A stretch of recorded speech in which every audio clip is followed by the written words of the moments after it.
Well, hello everybody, and welcome to another episode of JJ Unplugged Show.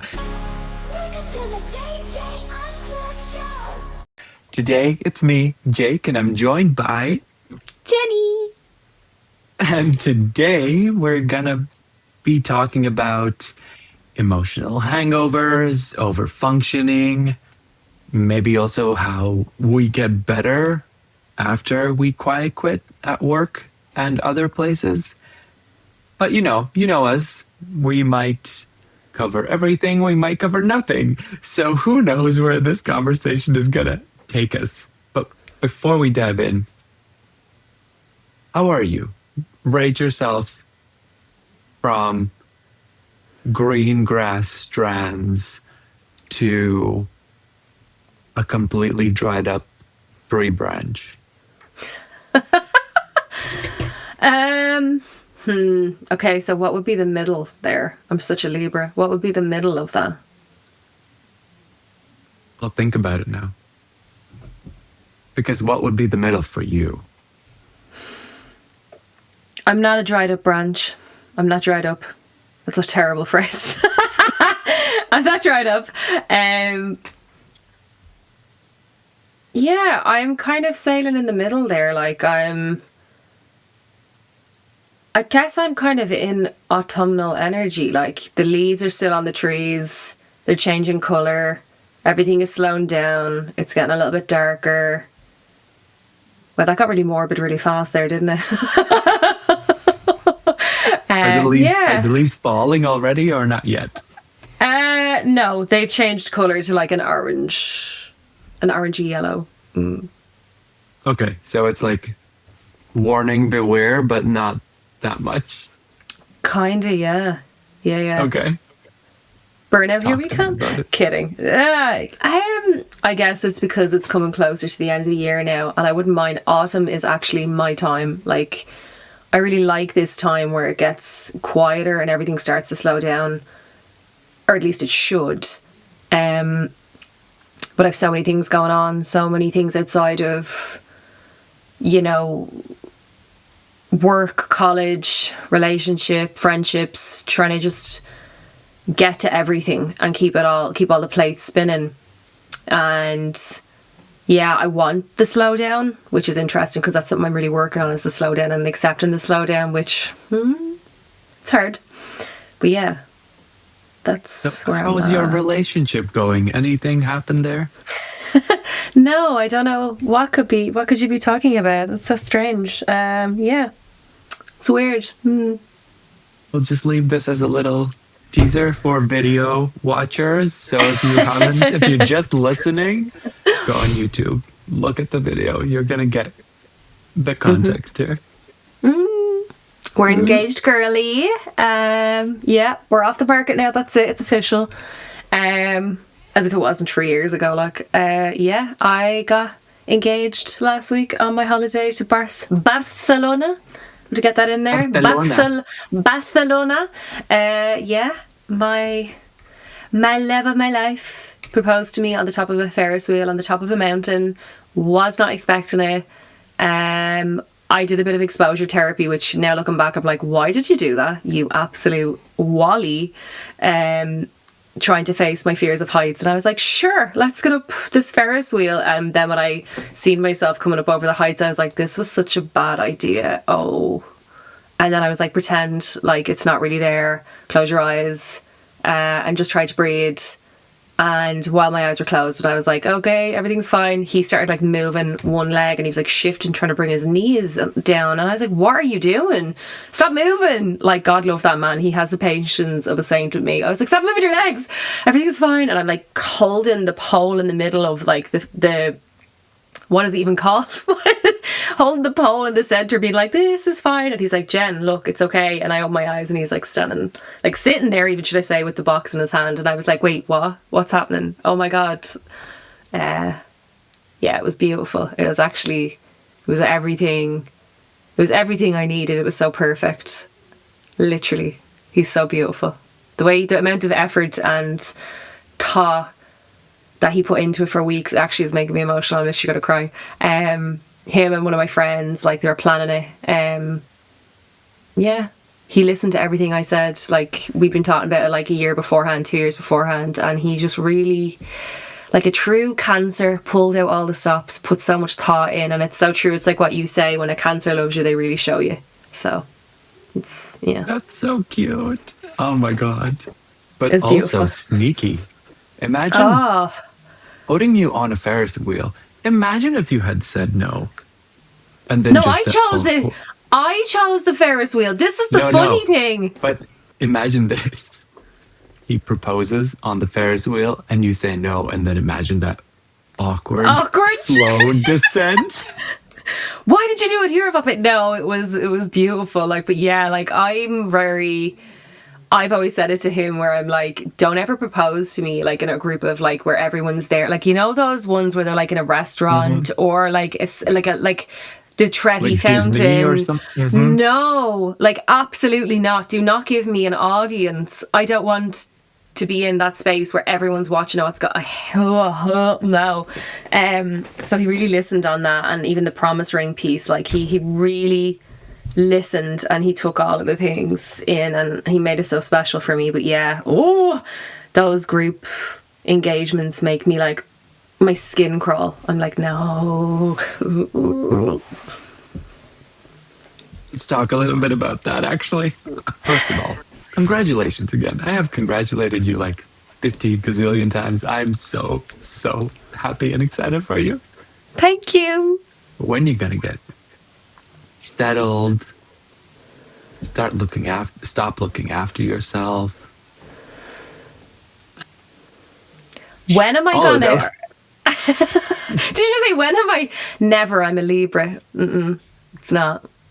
Like, if anything, now I'll end up going into a new routine where I'm like, I need to train every day now and keep looking even nicer because, you know, yeah. I already have my cute. thoughts on the following year, yeah. But yeah, it's so funny. It's like, you know, when you really want something to happen, but you never see it actually happening. Like, it's always in your mind of something you want. It's like you wish for it, and then it actually happens, and I'm just in this never-ending state of like shock where I'm like, oh my God, that actually happened. That thing actually happened. Like, holy God, like it actually happened. What did your parents say? So he was really, really old school, and he asked my dad for his permission to take my hand in marriage.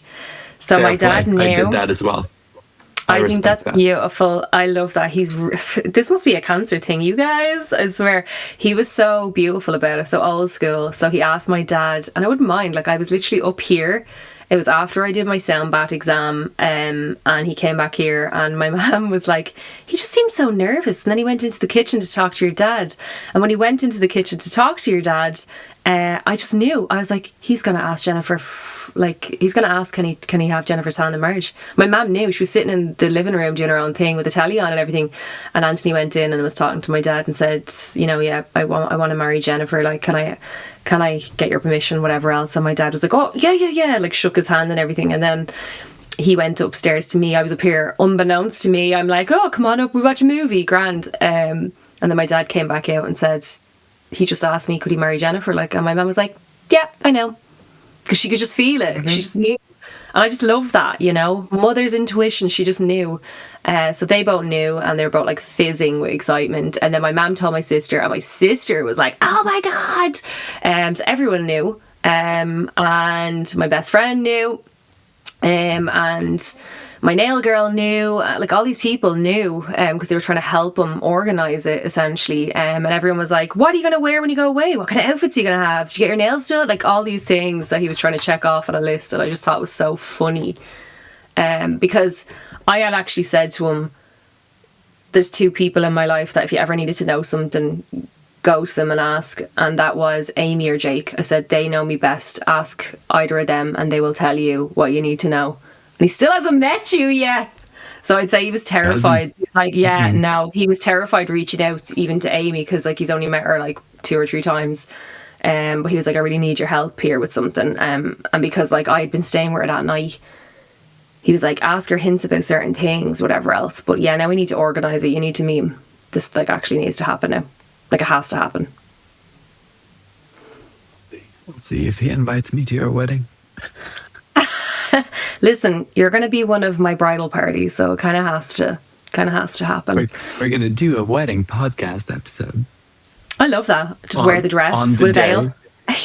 Yeah, On the coming to day, you like- live from the middle of a forest in the Wicklow Mountains. Like, yeah. Our first live stream. Imagine.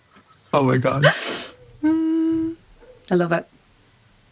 I also highly, highly recommend even renting like a 3D camera, because that 3D video that I had, that I bought a 3D camera for my wedding, and then it wouldn't work because it was one of the first Insta360 3D cameras.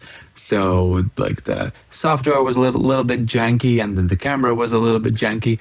And I thought, oh my God, if it's not going to work, it's not going to work. You know, it's fine. But on the day it worked. And it's so fun just looking at the video, turning the camera around and watching all of the people's faces. Like, one person is crying, one person is holding it in, one person is just like, whatever, you know, and just looking at all of them, and you can zoom in and really relive that day from a different perspective. Highly recommend, because usually what happens in videos, normal videos, it's just, you know, you're on camera, Yeah. you know, Yeah. but then you can see every single moment of the entire celebration or ceremony. You can look at every single people. What if, wow, I can't talk today. I have a big brain Monday. fart and it stinks. But you can see every single person and their expressions, and you can literally watch the ceremony like 50 times, looking at every other face. It's I so love fun. that. I Highly love that. recommend.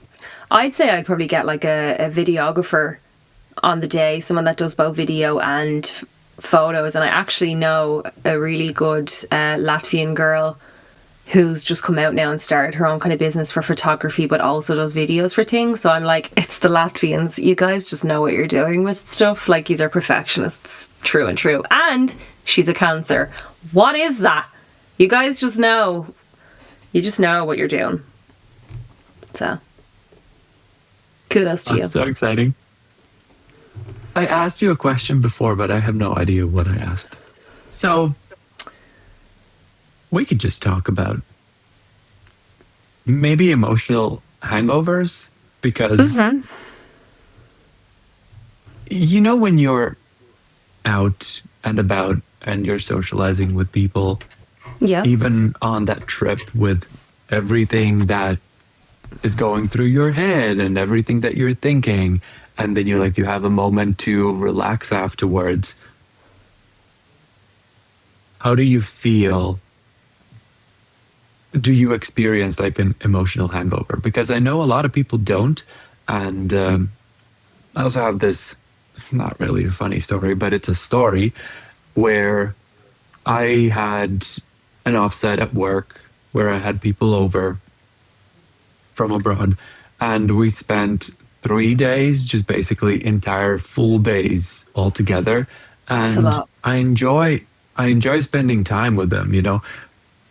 But because they came over here, me trying to make their experience super enjoyable, fun, you know, like go on a tour, see something from Ireland, like mountains or forests or whatever, or even go for dinner. But that just meant my day started at 5:30, you know, get ready, get to work, get enough time so that you can actually do a little bit of work before the day starts, Yeah. and then spending the entire day, and then getting home at like 10, 11, 12 every day for 3 days after a full day of engagement, full day of thinking about things, and also thinking, how do I say this so that I don't offend anyone? Oh my God. The entire next week, I was wrecked. Okay, it wasn't that bad. It wasn't the entire next week, but it was I'm like yawning half the as you're next week. telling me this because I'm literally like, oh my God, I'm exhausted here. And you talk about that and it just made me yawn. I'm like, oh. Yeah, that's a lot. And I kind of knew that was going to be the case even because I know the way that you are and you want things to go a certain way. And it's just, you're so caring that you put so much thought into things. And you mentioned mountains. Sorry, did you go to the mountains? No, we went through mountains to Glendalough. Oh God. So it was like full on. Okay. Yeah, Yep. that's a lot. Yeah. I mean, I did that. I went on a trip there with like 11 people and it was like so many different energies. And, you know, I was finishing work to go away on a holiday and the holiday in itself was like, oh, this is a break, but we were doing something every day. So it's like you need a holiday from the holiday when you come back and you need decompression time. I guess I'm quite lucky in the sense that my partner is very caring and he's very much, let's have alone time. Let's go off and have an us time. So it actually took us away from the group. He's very mindful.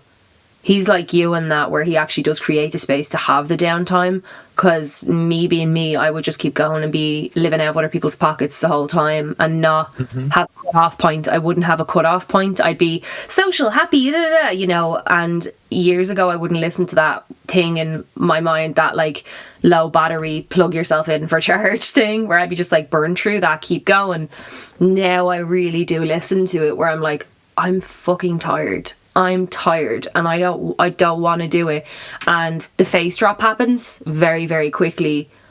And I'm so aware of it. And if I'm smiling and my face starts hurting, I'm like, oh, I'm really forcing this smile. You know, when you get that there where you're like, oh, this is really hurting doing this, where you're talking to people and you're like, oh, face drop. And then the face drop. The face drop, usually how it happens is you smile, smile, smile, you turn away.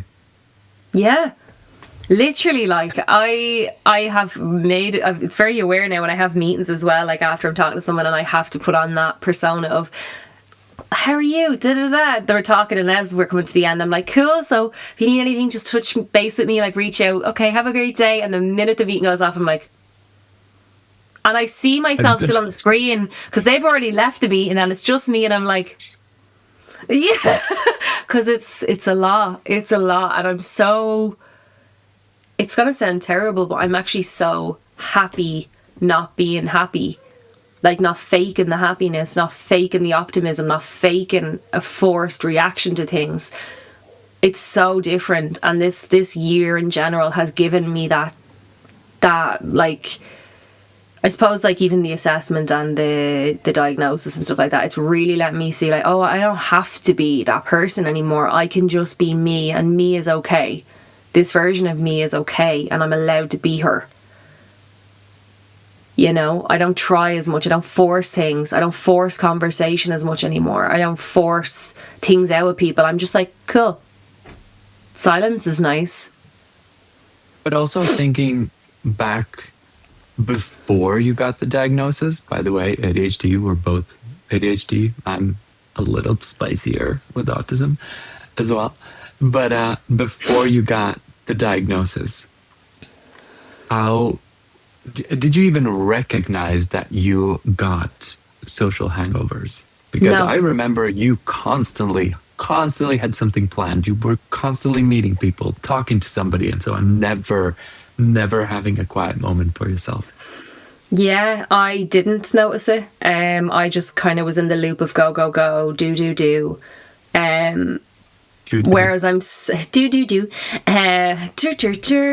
I'm so good now at respecting my energy levels. Like, I'm not perfect at it. I can definitely do more. I can work on it. But I'm in a nice place now. Like, for example, this week I'll have to go to Dublin from around Thursday evening, and I'm going to be up there until Sunday evening. And I already know that that's going to take a lot of my energy. So I'm like, okay, enjoy downtime while you're here now in these days, because you don't need to be running around and doing the most. And if I have a busy week, I'm so hyper aware of it. I'm like, this is a busy week. You have all these multiple different, and next week again, it's a busy week. Yep. So older me would have booked in 3 or 4 different things in a day and been like, oh yeah, I can do this. Even with clients, if I'm booking them in for something and they're like, have you got any space on this week or this day? And I can see the gap. And I'm like, yeah, sure, I could book that in. But now this newer version of me is like, you're not leaving yourself room to breathe from X and Y. Or from X to Z. Give yourself the downtime. And I don't rush to respond now. I actually sit back and go, no, that won't work. You could have done that. But that's an older version. That's you just not leaving any room to breathe. Where's the room to breathe there, Jennifer? And I'm like, no, I have to do right by myself here. I'm not going to people please. I'm not going to do this thing where it puts me out. No. Respect your own boundaries. Respect your downtime. Respect your need for rest and your need to recharge. Because you give so much, so don't do that, which is really good. Yeah, but how do you recover? I'll share a little.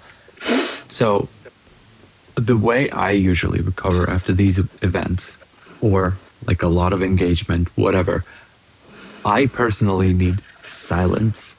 Yep.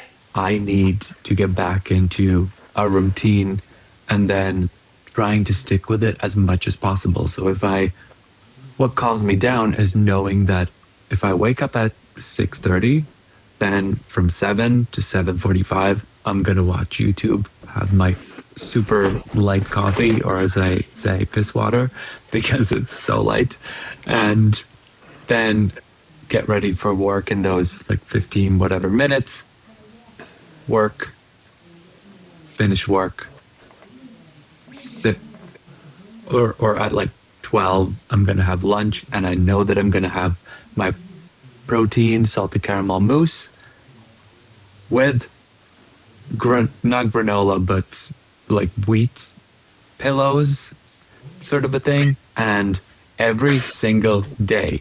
And that, just doing the same thing every single day, calms me down, and I get back into that recharged self where I no longer am like a walking zombie. I'm still gonna survive. I'm still gonna put on a facade at work, especially if I'm presenting a meeting or meeting somebody new, only because others don't necessarily, I think, others don't necessarily need to see that something might be wrong or that I might need some space, because I can separate that very well. It's like if I'm in a meeting, that is one persona, and then the meeting ends, and it's like, okay. And then I'm meeting somebody else, and it's a different persona, only because that person needs something else. So that switching doesn't exhaust me. It actually protects me, which is funny.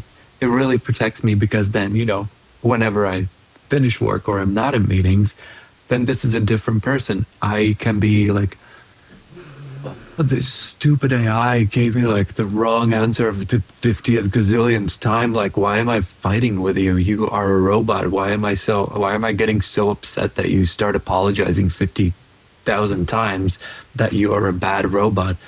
I'm talking about Gemini. I mean, I broke Gemini at one point. But I have those moments. So in short, silence, switching to a different personality. I know it's called masking, but it's not a constant masking. It's like, this is one, this is another. And because I'm not constantly masking and being this completely different person all the time, but I'm like an actor embodying different personalities, I've found that has really helped me get over all of those like hard, exhaustive moments after work.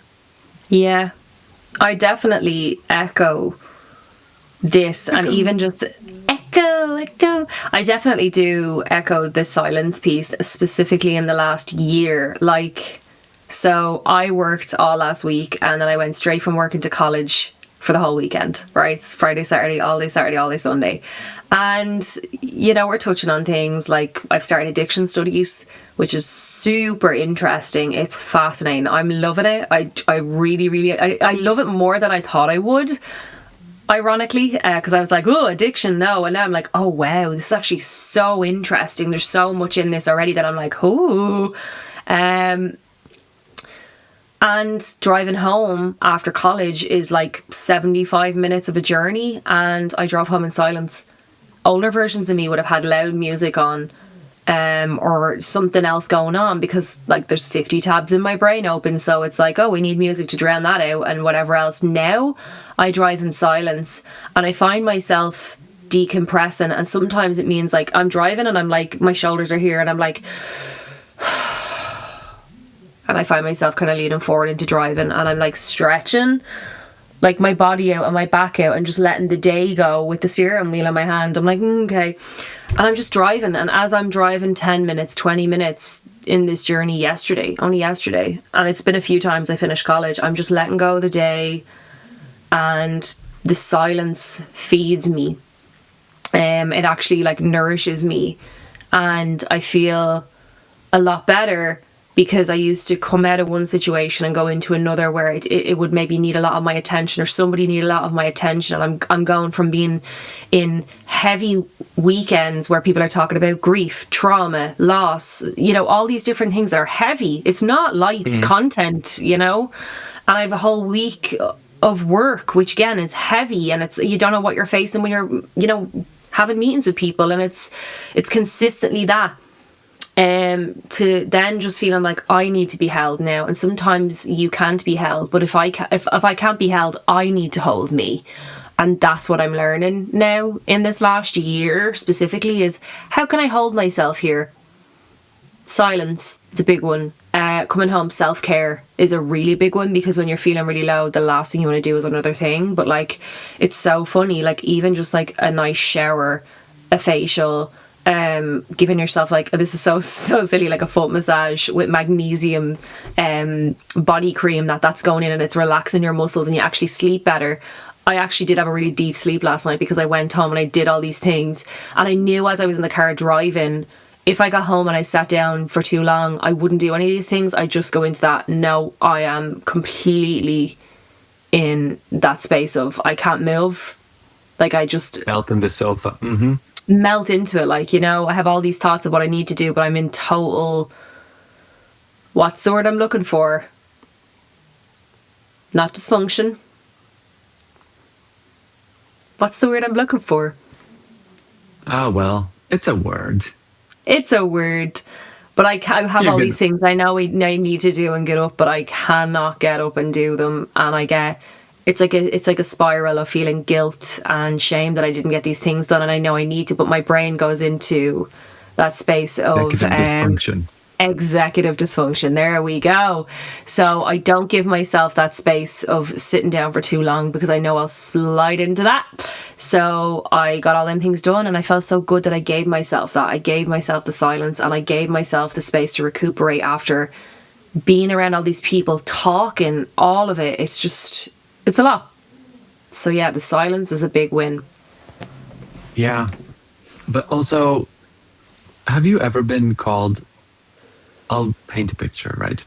So if I am in that moment where you touch me the wrong way, I will explode. And I know that I am exhausted and I just don't have the energy, or I'm like overwhelmed or overstimulated. And then I am trying to keep myself in line so that I don't explode, and then something else happens, and I'm like, right. I have been called dramatic a lot in my life, a lot. But then, are we actually dramatic, or is it just people not listening to what we say? Because, for example, now, if I feel like close to being overstimulated, now I can say, oh, no, don't rub my foot or whatever. No. And my husband listens. Whereas before, he wouldn't listen and he would just keep doing it. And it would be like, well, now we got to fight about something. Yeah. So touched out. suddenly, It's like Yeah, it's almost like you're touched out. It's that expression. It is a term, and I know like women after they have babies actually get this where they're touched out. So like if they have the baby and they're giving all their energy to that, but it is in that kind of domain where you're just maybe overwhelmed to the point that you don't want to be, you're overstimulated to the point that you're like touched out. And if anything was to touch you, it sets off that irritability to like a 20. You're like, no. Which it's really interesting because it can go one of two ways. Like for me, the other day I felt really stressed. I could feel all this stress on my shoulders after a work week and 2 days of college, so Saturday, and I got to see my partner, and I had a cuddle with him, and I could feel myself as like having a tight, like a compression hug, having the compression hug, the right level of tightness where my body just kind of went and my nervous system calmed down. And whatever, I just got to release, like, and it wasn't even just like one of them nice little kind of snuggly hugs. It was like a tight compression hug where your body squeeze, just goes, squeeze, and you kind of go from that. Your breath is like you're not breathing one full breath in and out. You're in a really dysregulated loop of breathing where you're like, and you just keep going in, slowing your breath to the point that you just release. And it's so somatic. It's so, okay, I'm regulated now. I'm more regulated now. And I remember leaving him then to go and see one of my friends, and my shoulders had dropped. My breathing was lighter. I felt so much calmer being in his presence and actually having that tight hug. But to get me to actually have the hug, I probably, if he hadn't come and initiated it, I wouldn't have done it either, because I would have been like, I'm so used to being in this tightness in my body. So yeah. Yep. Completely relate to that. I need a hug a day. And it needs to be like a good tight hug. And I also respect people. And I've started complimenting people if they give good hugs. This one colleague of mine, we were kind of saying goodbye. And this was the first time me seeing them. And they gave me a hug. And they didn't tap the back. They just held. And it was like, this is hard, nice. not hard enough, but like tight enough. And good and enjoyable. And I was like, wow, you give really good hugs. And I complimented them. And I was, immediately afterwards I was like, maybe is that awkward, weird? but I said, is this weird? But I was like, I really respect that. And then I had to, of course, over explain why I said it, because I felt awkward, but it's fine. I love that, but it's such a nice compliment. Like, your hugs are regulating. Thank you. Mm-hmm. Yeah, I definitely feel that. But yeah, I don't know, I'm in this, do you know what I'm in this space since that diagnosis in April? I'm in the space now where I'm really questioning what I actually do or don't like, what I would have went along with liking when I actually really don't like it at all. It's been a very nice unmasking space. And when I say nice, I'm like uncomfortable, ew. And something I became really highly aware of is I don't like bragging. I don't like bragging about my life. I don't like bragging about my personal life or in work. I don't like bragging in work. And I don't like making a big deal out of things that I've done. I just like my work to be done, and that's it, and this is something I really, but recognize, like my work to be recognized, yes, but like I don't like being the one to be like, look at this amazing thing that I did, I'm so fantastic. It feels like that child that's like 7 in the room being like, hey, mom and dad, I coordinated this dance, watch me do it. It's like, ooh. So like even when I got engaged, I didn't tell a lot of people. I was just like, oh, it's a life event, and it's the people that need to know.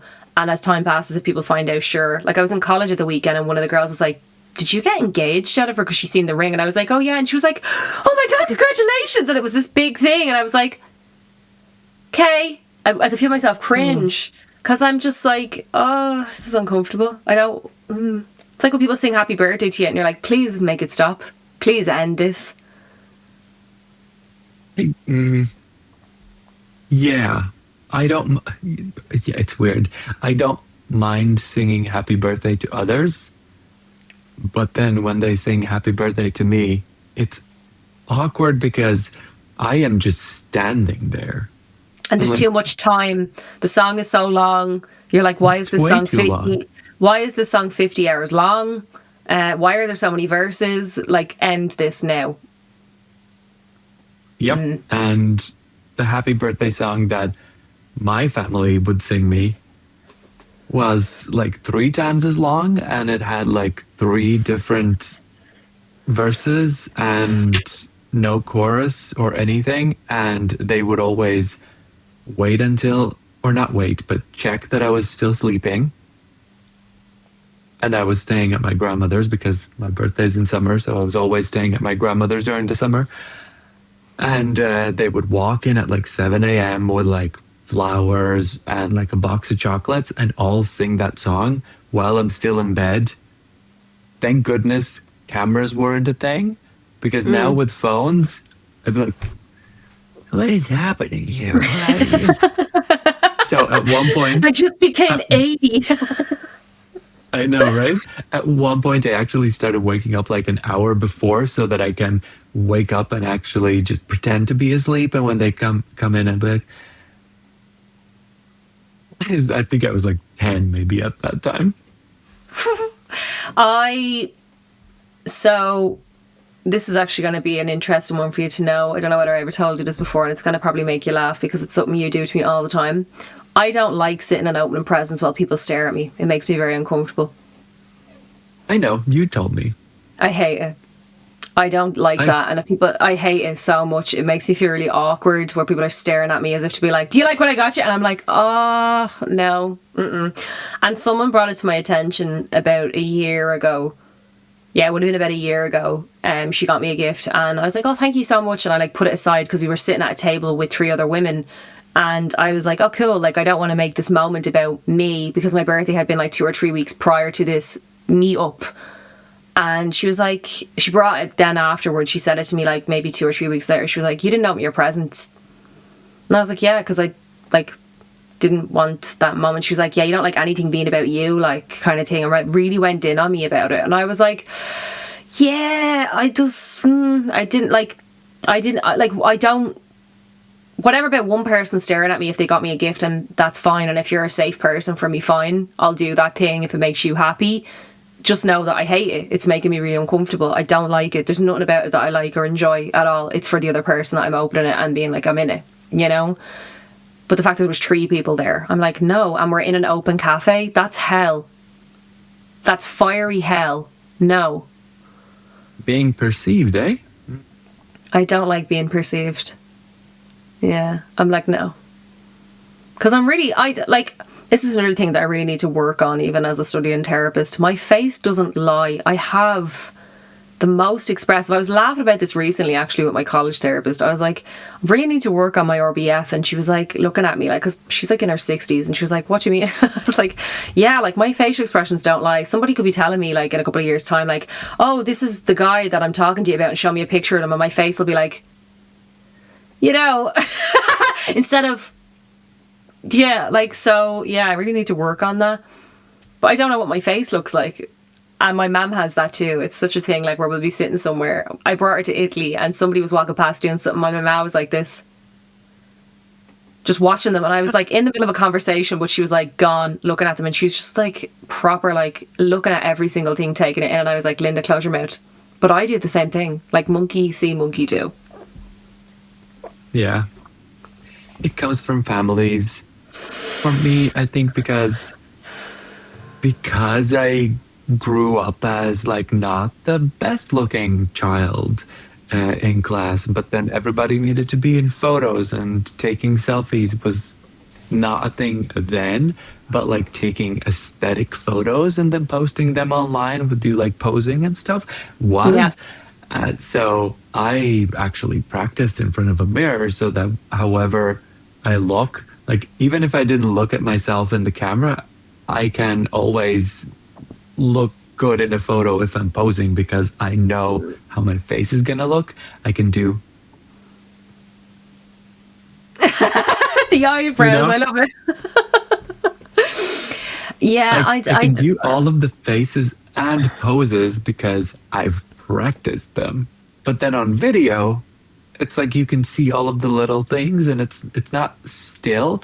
So sometimes I have like, what are you talking about? Or the eye roll thing. I look at the camera sometimes. Sometimes when I think, it turns out this is an autistic thing as well. Sometimes when I think, I will look up to one corner or the other. But then I always thought that rolling your eyes mean like going from one side to the other.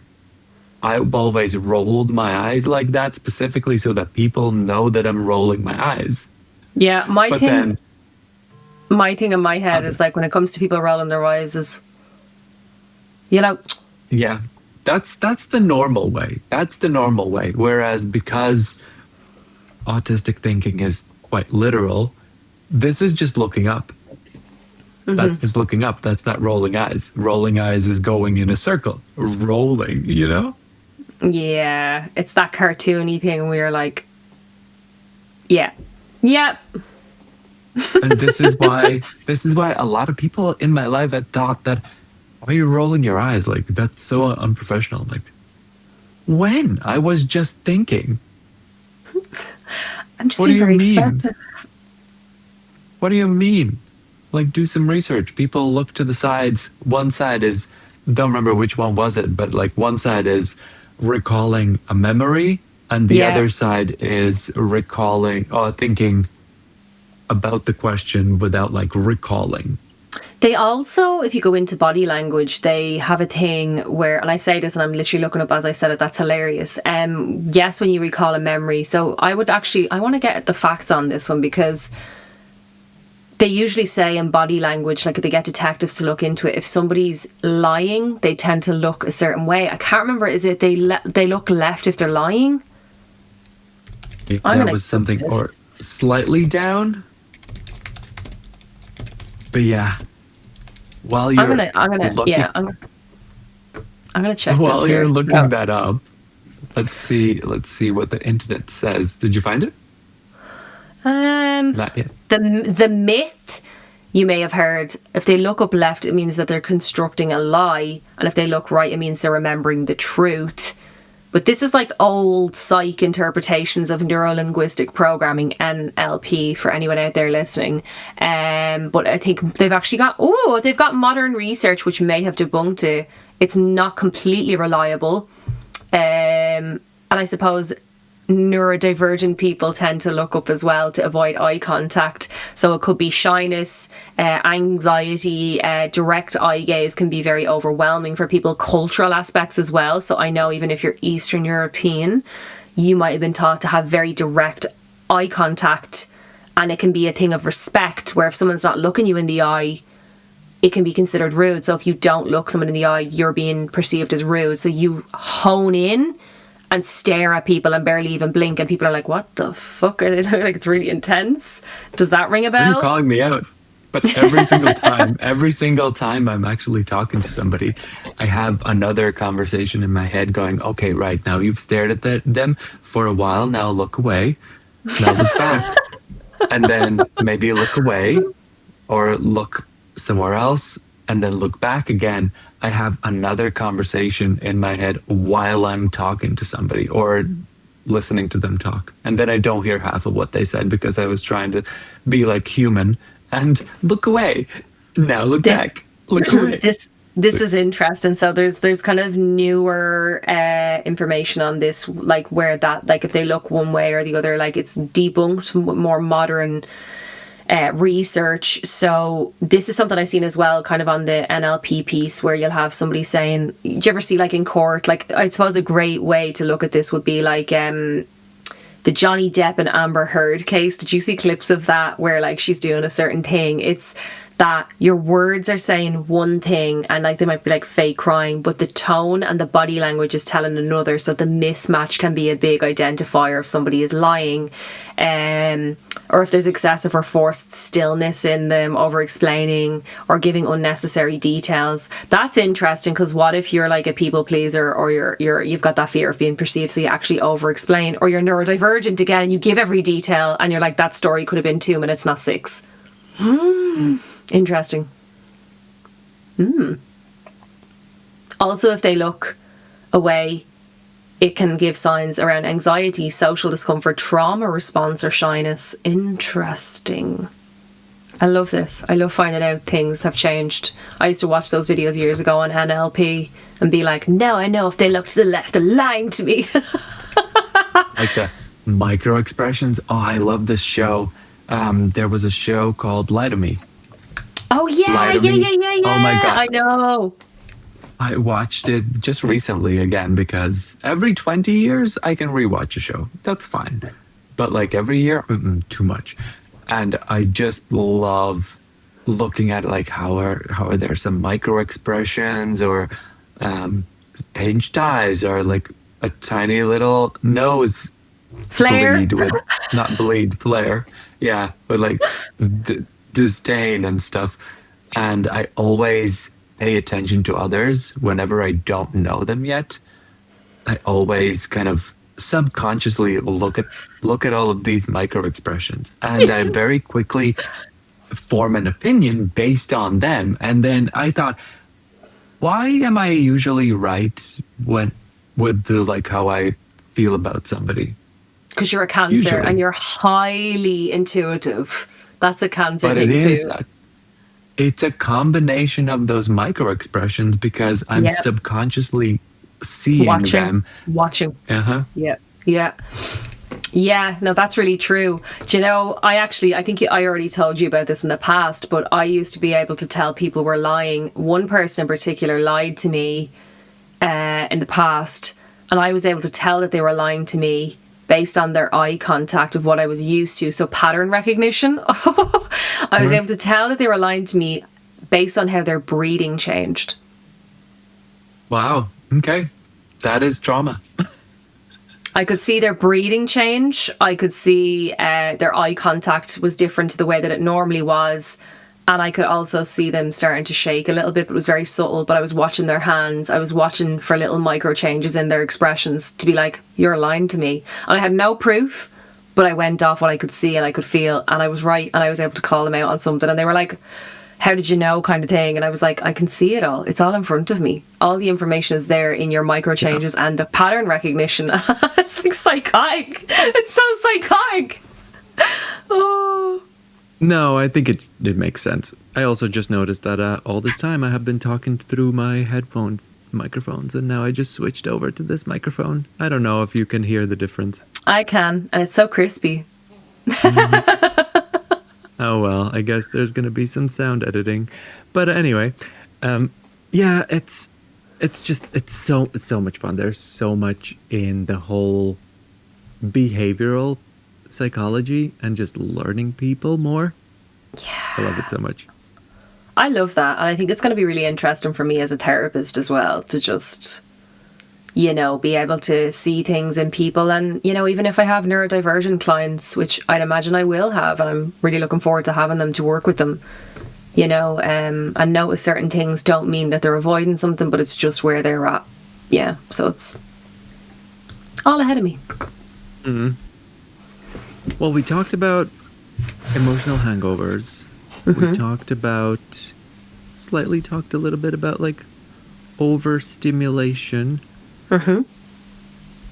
But I think for the last topic, what are your thoughts about overfunctioning, underfunctioning? So it's just like, you have an emotional hangover. Mm-hmm. It might get messy because you have done way too much now. Yeah. And then you go from this place of overfunctioning to underfunctioning because you just literally can't do anything. And like there's a huge difference with how we function under stress, Mm-hmm. how we think under stress, that there's so many brain elements impacted when you're stressed and when you don't feel safe. Mm-hmm. But if we talk about overfunctioning, right? So what is overfunctioning? You mentioned a couple of things as well. I would have lived in that space of overfunctioning for so many years, and that was like always, like what you said, always out with people, always organizing things, always saying yes to every single thing that kind of came my way. and then kind of carrying, I suppose, the emotional burden and responsibility of other people around me all the time, checking they were okay, making sure everything, you know, like, oh, if I don't help them, who will? And it was always on my shoulders, that kind of thing. And every now and then I slip into that space. I'm not perfect. I definitely am still going into that space, but I'm coming out of it quicker.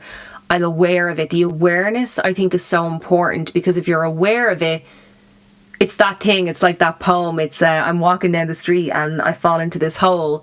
Where did it come from? You know, it's kind of like you're the problem, but you're also the solution, right? You're walking down the street, you see the hole, but you still fall into it. You're walking down the street, you fall into the hole, but you get out of it quicker. You're walking down the street, you fall into the hole, or you don't fall into the hole, you walk around it, or you go down a different street the next time, that kind of thing. That's something I've really noticed this year, is that I'm saying yes less. I'm setting more boundaries. The emotional responsibility piece is something I'm really heavily working on, even with college. It's that thing of, if I don't do it, somebody else will. And if somebody else doesn't, it doesn't matter. It's not my job. It's not my job. I've made it my job. Other people have made it my job because I let them make it my job. But it's not my job. But And I don't need to fix. There's the flip side to all of this. You recognize these things. I recognize overfunctioning as well. But if we don't do something, if we don't stop, and we go into the underfunctioning, then, you know, there's these like freeze moments, right? When you kind of sink into the chair and you can't really do anything. You can't get yourself to move, to even get yourself to text back to somebody who texts you, and you're like, ugh, this can wait for you. Yeah. Or like procrastinating even on the simple things such as, oh, here's an example. I had such a hard month earlier, and I knew that I had to clean the front garden. There were leaves everywhere, but I procrastinated on just throwing out the leaves from the front garden for like 2 months because I just couldn't. Then, you know, feeling overwhelmed about the little things like we were talking about, just like being overtouched or whatever you said, right? Yeah. Shutting down emotionally. Oh, I love shutting down emotionally. I love it.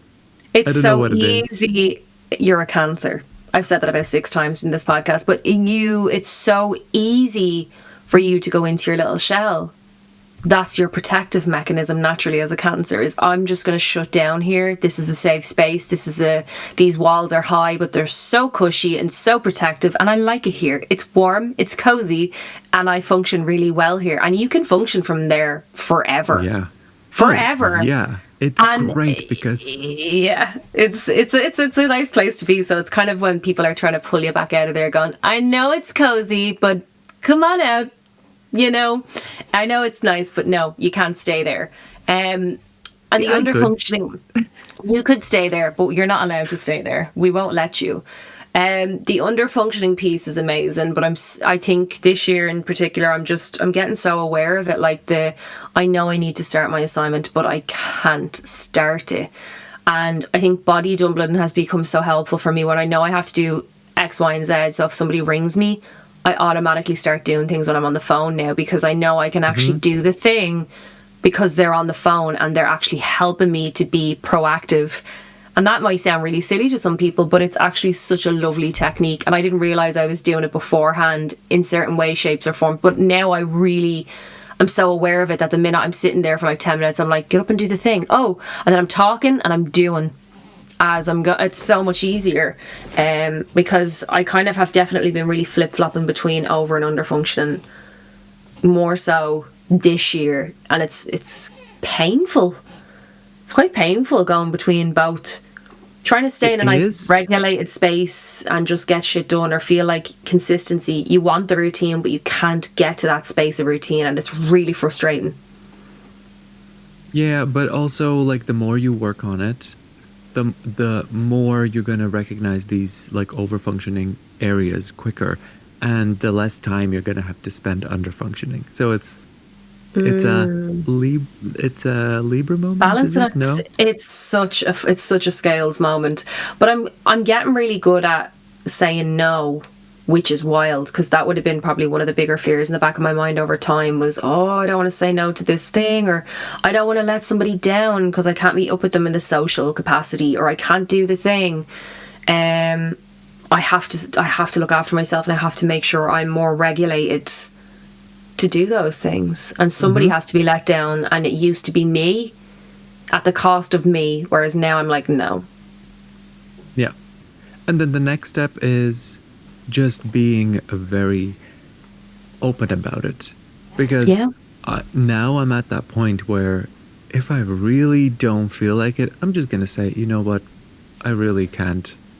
I Yeah. don't have anything planned, but I just don't have the energy or the capacity to do it. And those that are close to you and those that understand you will understand it, and you know it's not going to be a problem. That's good. Yeah, because I mean, if you say yes and you're really in that space of not having a good time, how soon is it before you have a meltdown? You know, because it'll come. There is another little caveat there, though, because this needs to happen at least a week before, because if something is planned, it will happen. I will personally never say no if something is planned for tomorrow. I will not say no. I will force myself unless I'm dying sick, but then I'm also going to tell that person that I'm literally dying and send them a video, because who would believe me? For me, that's the only excuse. But if somebody's asking me at like the wrong time, how do you feel about this? How do you want to like meet up? I will think about it. How much time will I need to recover? Is it worth it? Let me work And then I'm it. gonna say I put my yes thing or down, no. flip it, and reverse it. It's your problem if it's when you come up. Oh, I had to get that one in there. I had to get that one in there. Miss E is in the house. It's getting late. It's getting hot in here. All right. So, lost all marbles and the train of thought. We were talking about regulating. Oh. Yep. What do you think, or what is one way that you think I regulate you without even knowing? Because I might not know that I'm regulating you, but you feel regulated.